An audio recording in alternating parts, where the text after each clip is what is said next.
제34회 공인중개사 기출민법 69번이고요. 매매 일방 이야기 나왔죠. 자, 매매 일방 이야기 나오게 되면 출제되는 지문이 몇 개 딱 정해져 있죠. 자, 1번 일방 이야기 성립하려면, 자, 일방 이야기란 건 뭐예요? 자, 나중에 본 계약이 일방적으로 체결이 되죠. 그런 권리를 예약 완결권이라고 하죠. 그 예약 완결권이 예약 당사자 두 사람 중에 한 사람에게만 부여된 게 일방 이야기죠.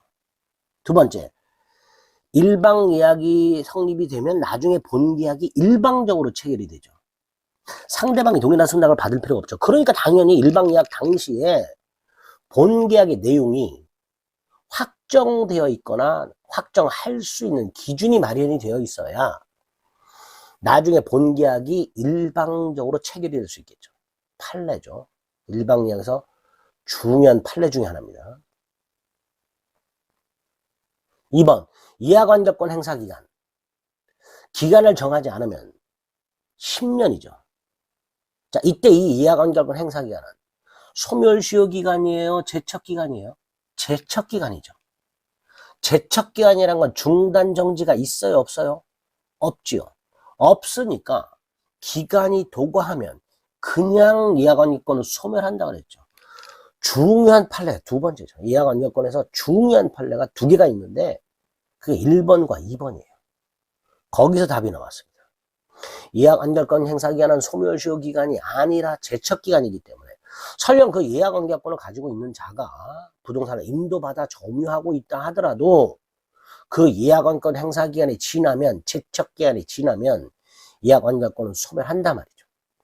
만약에 매수인의 이전대기 청구 같은 것들은 소멸시에 걸리고 점유하고 있으면 소멸시에 걸리지 않잖아요.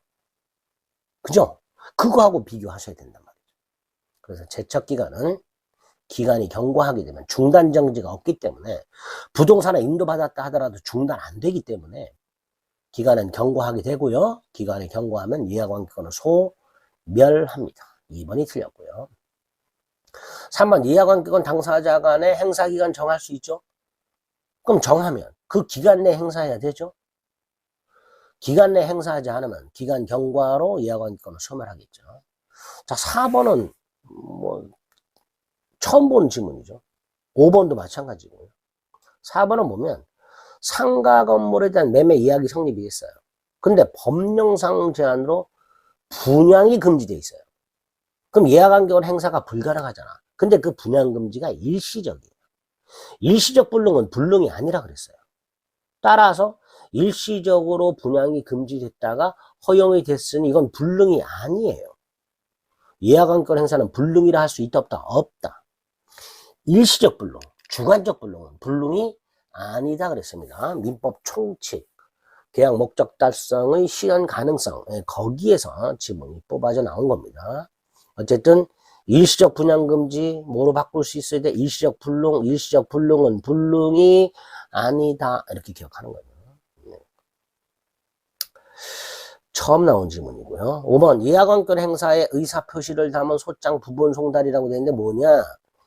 건물 매매 예약을 체결하고 가등기를 한 상태에서 가등기에 기초한 매매 예약 완결을 원인으로 한 본등기 절차 이행을 구하는 소송을 지겠습니까?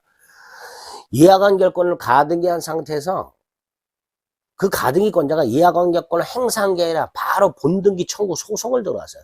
이 본등기 청구 소송 속에는 예약완결권 행사 의사표시가 포함되어 있다라는 거예요. 그리고 그 소장이 보통 이제 소를 제기할 때 복사본을 첨부한단 말이에요. 그게 부본이죠.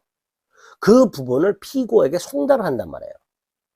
그러면 예약완결권은 상대방 있는 의사표시고 상대방 있는 의사표시는 상대방한테 도달한테 효력이 생기니까 결과적으로 그 예약완결권 행사 의사표시가 담겨져 있는 소장 부본은 상대방한테 도달해야 효력이 생기는 거예요. 그 도달이 예약완결권 행사기간 내에 도달돼야 된다는 거죠. 그죠? 그걸 물어본 거죠. 5번 예약완결권 행사가 유효하려면 그 소장 부본이 즉 예약완결권 행사 의사표시가 그 기간 내에 상대방에게 도달되어야 한다. 5번은 상대방이 있는 의사표시는 상대방한테 도달함으로써 효력이 생기고 기간이 제한이 있으면 기간 내에 도달해야 한다. 그거와 관련된 판례를 어떻게 기가 막히게 또 찾아내서 출제를 했습니다. 4번하고 5번은 거의 처음 출제되는 지문이기 때문에 이것도 좀 눈여겨봐 두실 필요가 있습니다.